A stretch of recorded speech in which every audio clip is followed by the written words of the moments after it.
Bonjour, bienvenue sur Bible 365.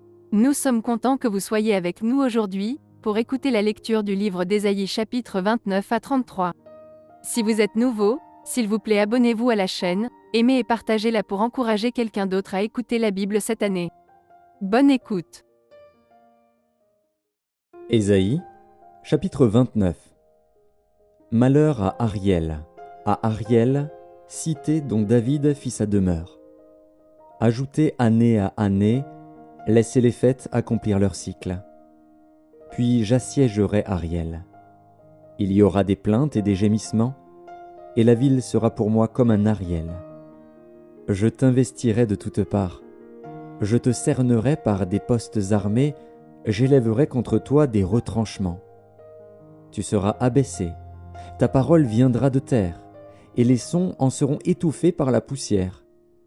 Ta voix sortira de terre comme celle d'un spectre, et c'est de la poussière que tu murmureras tes discours.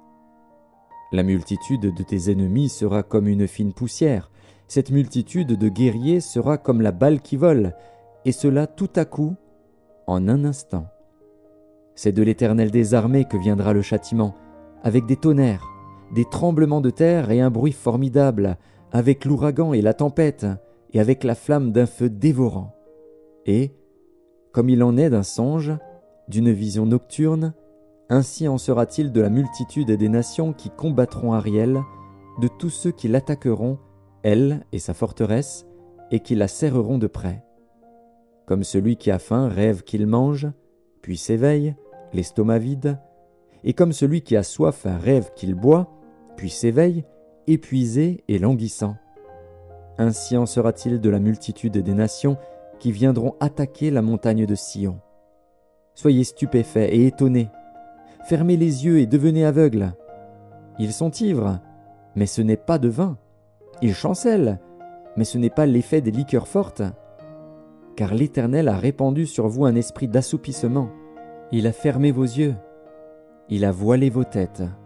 Toute la révélation est pour vous comme les mots d'un livre cacheté que l'on donne à un homme qui sait lire, en disant « Lis donc cela » et qui répond « Je ne le puis, car il est cacheté » ou comme un livre que l'on donne à un homme qui ne sait pas lire, en disant « Lis donc cela » et qui répond « Je ne sais pas lire ». Le Seigneur dit « Quand ce peuple s'approche de moi, il m'honore de la bouche et des lèvres, mais son cœur est éloigné de moi, et la crainte qu'il a de moi n'est qu'un précepte de tradition humaine. C'est pourquoi je frapperai encore ce peuple par des prodiges et des miracles, et la sagesse de ces sages périra, et l'intelligence de ces hommes intelligents disparaîtra. Malheur à ceux qui cachent leurs desseins pour les dérober à l'Éternel, qui font leurs œuvres dans les ténèbres, et qui disent « Qui nous voit et qui nous connaît ?» Quelle perversité est la vôtre! Le potier doit-il être considéré comme de l'argile, pour que l'ouvrage dise de l'ouvrier « Il ne m'a point fait » pour que le vase dise du potier « Il n'a point d'intelligence » Encore un peu de temps, et le Liban se changera en verger, et le verger sera considéré comme une forêt. En ce jour-là, les sourds entendront les paroles du livre, et, délivrés de l'obscurité et des ténèbres, les yeux des aveugles verront. Les malheureux se réjouiront de plus en plus en l'Éternel, et les pauvres feront du Saint d'Israël le sujet de leur allégresse. Car le violent ne sera plus, le moqueur aura fini, et tous ceux qui veillaient pour l'iniquité seront exterminés, ceux qui condamnaient les autres en justice, tendaient des pièges à qui défendait sa cause à la porte, et violaient par la fraude les droits de l'innocent. C'est pourquoi ainsi parle l'Éternel à la maison de Jacob, lui qui a racheté Abraham. Maintenant Jacob ne rougira plus. Maintenant son visage ne pâlira plus. Car, lorsque ses enfants verront au milieu d'eux l'œuvre de ses mains, ils sanctifieront mon nom. Ils sanctifieront le Saint de Jacob, et ils craindront le Dieu d'Israël. Ceux dont l'esprit s'égarait acquerront de l'intelligence, et ceux qui murmuraient recevront instruction. Ésaïe, chapitre 30. Malheur, dit l'Éternel, aux enfants rebelles, qui prennent des résolutions sans moi et qui font des alliances sans ma volonté, pour accumuler péché sur péché. Qui descendent en Égypte sans me consulter, pour se réfugier sous la protection de Pharaon et chercher un abri sous l'ombre de l'Égypte. La protection de Pharaon sera pour vous une honte, et l'abri sous l'ombre de l'Égypte une ignominie. Déjà ses princes sont à Tsoan, et ses envoyés ont atteint Anès. Tous seront confus au sujet d'un peuple qui ne leur sera point utile, ni pour les secourir, ni pour les aider, mais qui fera leur honte et leur opprobre. Sentence des bêtes du Midi. À travers une contrée de détresse et d'angoisse, d'où viennent la lionne et le lion, la vipère et le dragon volant, ils portent à Dodan leur richesse, et sur la bosse des chameaux leur trésor, un peuple qui ne leur sera point utile. Car le secours de l'Égypte n'est que vanité et néant. C'est pourquoi j'appelle cela du bruit qui n'aboutit à rien. Va, maintenant, écris ces choses devant eux sur une table et grave-les dans un livre, afin qu'elles subsistent dans les temps à venir, éternellement et à perpétuité. Car c'est un peuple rebelle, ce sont des enfants menteurs, des enfants qui ne veulent point écouter la loi de l'Éternel, qui disent aux voyants « Ne voyez pas !» et aux prophètes « Ne nous prophétisez pas des vérités, dites-nous des choses flatteuses, prophétisez des chimères. Détournez-vous du chemin, écartez-vous du sentier, éloignez de notre présence le Saint d'Israël. » C'est pourquoi ainsi parle le Saint d'Israël. Puisque vous rejetez cette parole, que vous vous confiez dans la violence et dans les détours et que vous les prenez pour appui, ce crime sera pour vous comme une partie crevassée qui menace ruine et fait saillie dans un mur élevé, dont l'écroulement arrive tout à coup en un instant. Il se brise comme se brise un vase de terre, que l'on casse sans ménagement et dont les débris ne laissent pas un morceau pour prendre du feu au foyer ou pour puiser de l'eau à la citerne. Car ainsi a parlé le Seigneur, l'Éternel, le Saint d'Israël, c'est dans la tranquillité et le repos que sera votre salut, c'est dans le calme et la confiance que sera votre force. Mais vous ne l'avez pas voulu. Vous avez dit « Non, nous prendrons la course à cheval. » C'est pourquoi vous fuirez à la course. Nous monterons des coursiers légers. C'est pourquoi ceux qui vous poursuivront seront légers. 1000 fuiront à la menace d'un seul, et, à la menace de 5, vous fuirez, jusqu'à ce que vous restiez comme un signal au sommet de la montagne, comme un étendard sur la colline. Cependant l'Éternel désire vous faire grâce, et il se lèvera pour vous faire miséricorde. Car l'Éternel est un Dieu juste. Heureux tous ceux qui espèrent en lui. Oui, peuple de Sion, habitant de Jérusalem, tu ne pleureras plus. Il te fera grâce quand tu crieras. Dès qu'il aura entendu, il t'exaucera. Le Seigneur vous donnera du pain dans l'angoisse et de l'eau dans la détresse. Ceux qui t'instruisent ne se cacheront plus, mais tes yeux verront ceux qui t'instruisent. Tes oreilles entendront derrière toi la voix qui dira « Voici le chemin, marchez-y. » Car vous iriez à droite ou vous iriez à gauche. Vous tiendrez pour souiller l'argent qui recouvre vos idoles et l'or dont elles sont revêtues. Tu en disperseras les débris comme une impureté. Hors d'ici, leur diras-tu. Alors il répandra la pluie sur la semence que tu auras mise en terre, et le pain que produira la terre sera savoureux et nourrissant. En ce même temps, les troupeaux paîtront dans de vastes pâturages. Les bœufs et les ânes, qui labourent la terre, mangeront un fourrage salé, qu'on aura vanné avec la pelle et le van. Sur toute haute montagne et sur toute colline élevée, il y aura des ruisseaux, des courants d'eau, au jour du grand carnage, à la chute des tours. La lumière de la lune sera comme la lumière du soleil, et la lumière du soleil sera 7 fois plus grande, comme la lumière de 7 jours, lorsque l'Éternel bandera la blessure de son peuple et qu'il guérira la plaie de ses coups. Voici, le nom de l'Éternel vient de loin. Sa colère est ardente, c'est un violent incendie. Ses lèvres sont pleines de fureur, et sa langue est comme un feu dévorant.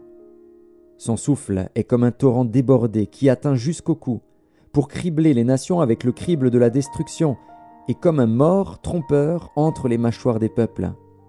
Vous chanterez comme la nuit où l'on célèbre la fête. Vous aurez le cœur joyeux comme celui qui marche au son de la flûte, pour aller à la montagne de l'Éternel, vers le rocher d'Israël. Et l'Éternel fera retentir sa voix majestueuse. Il montrera son bras prêt à frapper, dans l'ardeur de sa colère, au milieu de la flamme d'un feu dévorant, de l'inondation, de la tempête et des pierres de grêle. À la voix de l'Éternel, l'Assyrien tremblera. L'Éternel le frappera de sa verge. À chaque coup de la verge qui lui est destinée et que l'Éternel fera tomber sur lui, on entendra les tambourins et les harpes. L'Éternel combattra contre lui à main levée. Depuis longtemps un bûcher est préparé. Il est préparé pour le roi, il est profond, il est vaste.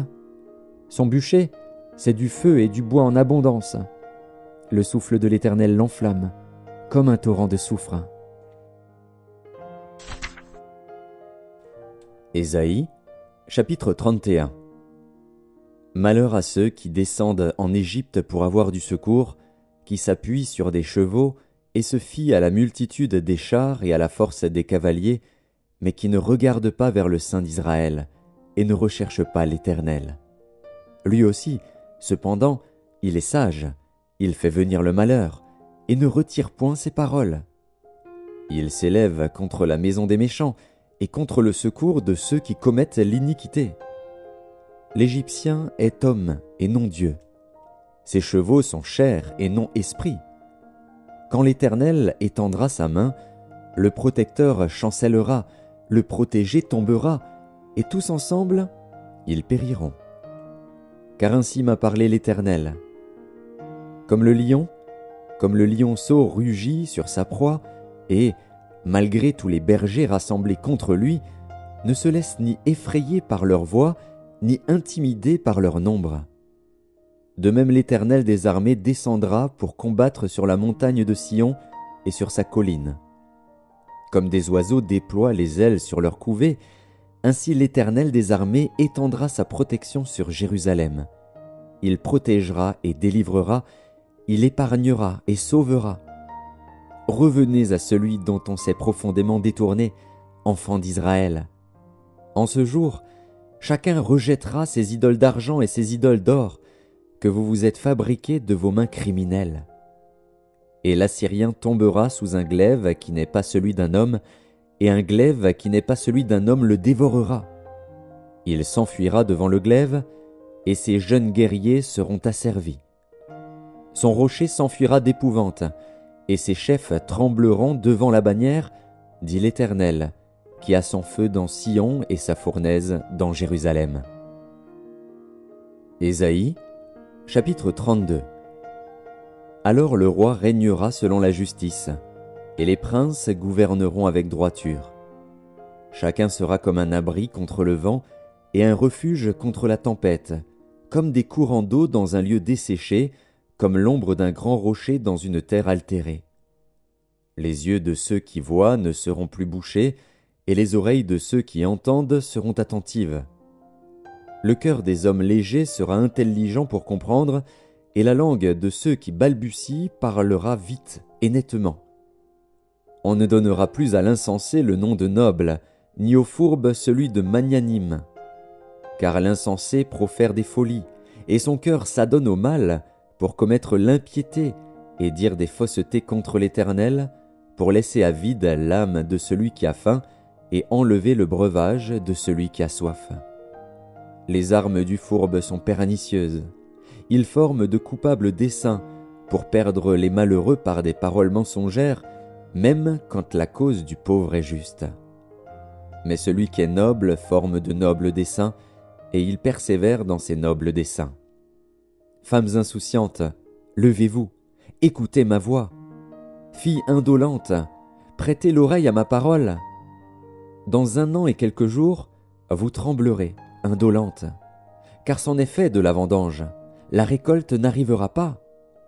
Soyez dans l'effroi, insouciantes, tremblez, indolentes, déshabillez-vous, mettez-vous à nu et saignez vos reins. On se frappe le sein au souvenir de la beauté des champs et de la fécondité des vignes. Sur la terre de mon peuple croissent les épines et les ronces, même dans toutes les maisons de plaisance de la cité joyeuse. Le palais est abandonné, la ville bruyante est délaissée. La colline et la tour serviront à jamais de caverne. Les ânes sauvages y joueront, les troupeaux y paîtront, jusqu'à ce que l'Esprit soit répandu d'en haut sur nous et que le désert se change en verger et que le verger soit considéré comme une forêt.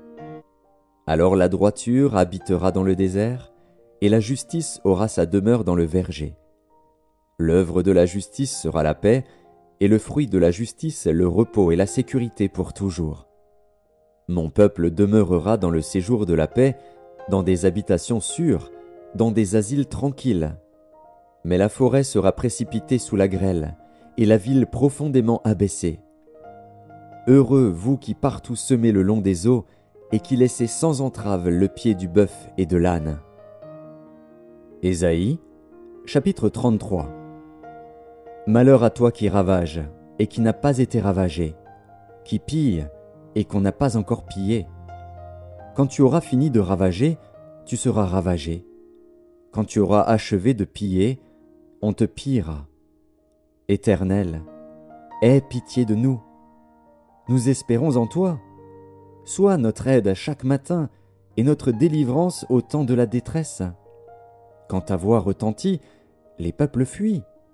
Quand tu te lèves, les nations se dispersent. On moissonne votre butin comme moissonne la sauterelle.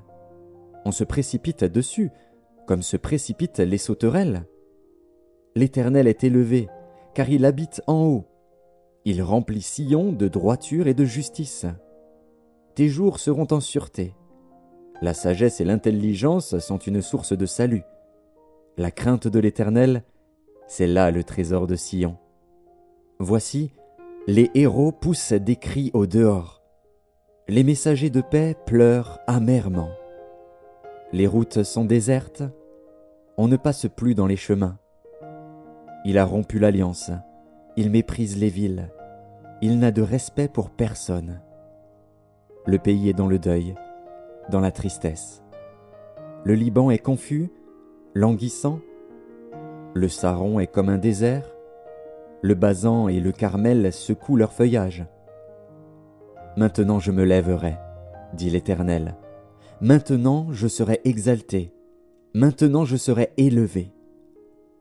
Vous avez conçu du foin, vous enfanterez de la paille. Votre souffle, c'est un feu qui vous consumera. Les peuples seront des fournaises de chaux, des épines coupées qui brûlent dans le feu. Vous qui êtes loin, écoutez ce que j'ai fait. Et vous qui êtes près, sachez quelle est ma puissance. Les pécheurs sont effrayés dans Sion, un tremblement saisit les impies. Qui de nous pourra rester auprès d'un feu dévorant? Qui de nous pourra rester auprès de flammes éternelles?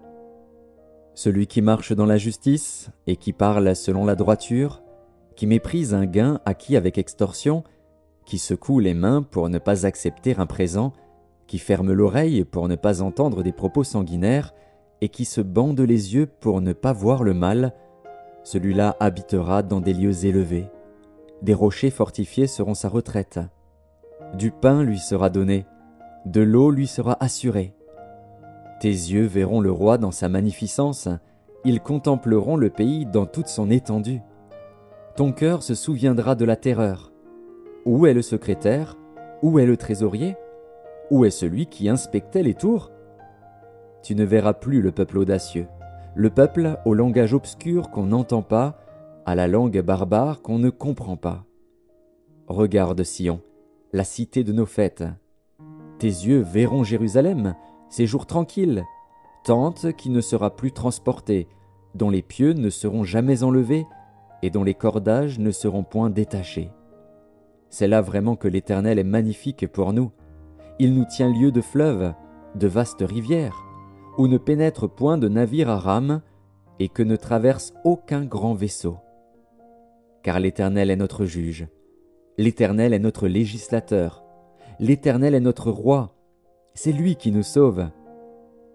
Tes cordages sont relâchés. Il ne serre plus le pied du mât et ne tendent plus les voiles. Alors on partage la dépouille d'un immense butin. Les boiteux même prennent part au pillage.